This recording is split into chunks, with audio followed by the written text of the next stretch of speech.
Hi lads, how are we getting on? Welcome to week 3. So today we're going to be looking at line-out throwing, okay? So the hooker throw. But first things first, we're going to be looking at how we hold this ball. Cool, so if you'll remember from our passing videos, in there we want our power hand at the bottom, so we can go left and right. Hooker throwing, it's inverted, okay? So you want your power hand at the top of the ball, because when you go back to throw that ball, that's going to be your bottom hand again. So that's your power hand. So your power hand you want around there on the ball, so near the tail end, okay, near the back of the ball. Your other hand, this is your guiding hand, okay? It's really important that we don't focus on using this one for the power. This is the one that directs us where the ball's going. This is your power hand. Think NFL players, okay? Throwing the ball with that hand.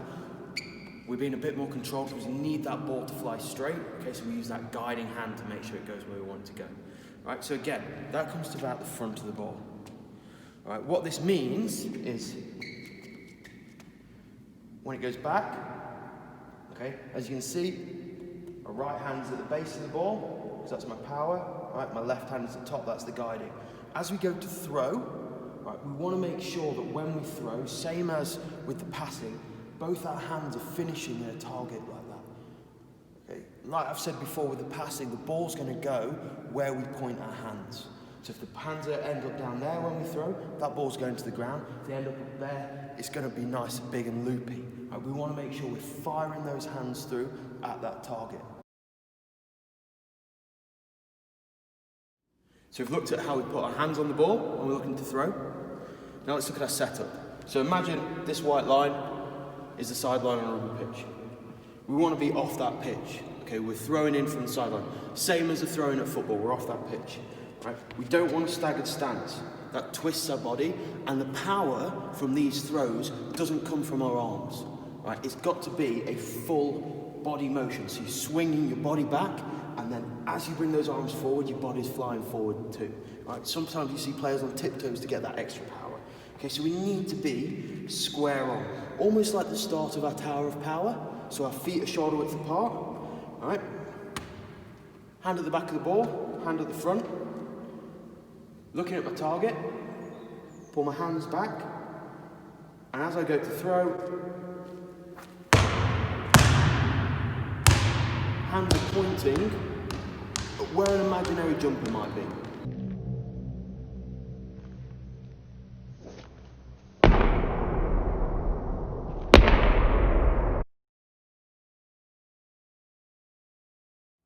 Okay, to practice that motion of the throw, it's important that we isolate certain aspects of it.